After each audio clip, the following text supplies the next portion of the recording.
আজ টুডে কলকাতার পক্ষ থেকে আমরা উপস্থিত ছিলাম ব্যারাকপুরে। সেখানে দরিদ্র ছাত্রছাত্রীদের বিনামূল্যে শিক্ষা সামগ্রিক বিতরণ অনুষ্ঠানে আজ চাইল্ড লাইট ফাউন্ডেশনের পক্ষ থেকে আজ বাচ্চাদের হাতে কিছু সামগ্রিক তুলে দেওয়া হল, যার নেতৃত্বে সিদ্ধার্থ চক্রবর্তী সাক্ষাৎকারে আমাদের বলেন ওনার উদ্দেশ্য বাচ্চারা হোম থাকা নয়, নিজের পায়ে দাঁড়িয়ে নিজের স্বাবলম্বী হওয়া।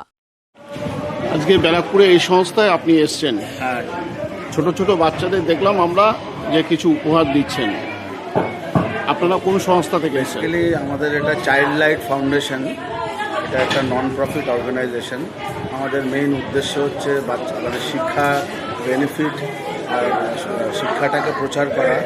আর তার জন্য রিমোট ভিলেজেসে আমরা যাই, গিয়ে যারা দুস্থ বাচ্চাদেরকে এডুকেশনটা কন্টিনিউ করার জন্য ইন্সপায়ার করার চেষ্টা করি। তো ইনিশিয়ালি এখন আমরা বাচ্চাদের সঙ্গে দেখা করছি, দেখা করে একটা টোকেন গিফট দেওয়া হচ্ছে। এরপরে আমাদের মেইন টার্গেটটা হচ্ছে এদের যাতে এডুকেশনটা কন্টিনিউ করতে পারে, এদের বিভিন্ন রকমের ট্রেনিং, স্কিল ডেভেলপমেন্ট, এটা হচ্ছে মেইন উদ্দেশ্য। অ্যাট প্রেজেন্ট আমরা ওয়েস্ট বেঙ্গলে করেছি, আসামে করেছি, তো সারা ভারতবর্ষে করার প্ল্যান আছে। এটা মানে বেসিক্যালি একটা স্ট্রং প্ল্যাটফর্ম তৈরি করছি আন্ডার প্রিভিলেজ বাচ্চাদের জন্য। ভবিষ্যৎ পরিকল্পনা হচ্ছে আজকে যেরকম এই হোমসে এসছি, যাতে এই বাচ্চাদের আর হোমসে থাকতে না হয়, এরা পড়াশোনা করে যাতে একটা নিজের পায়ে দাঁড়াতে পারে, উচ্চশিক্ষা নিয়ে একটা স্কিলফুল এডুকেশন নিয়ে যাতে নিজেরা রোজগার করতে পারে, হোমসে থাকতে না হয়। Child light foundation.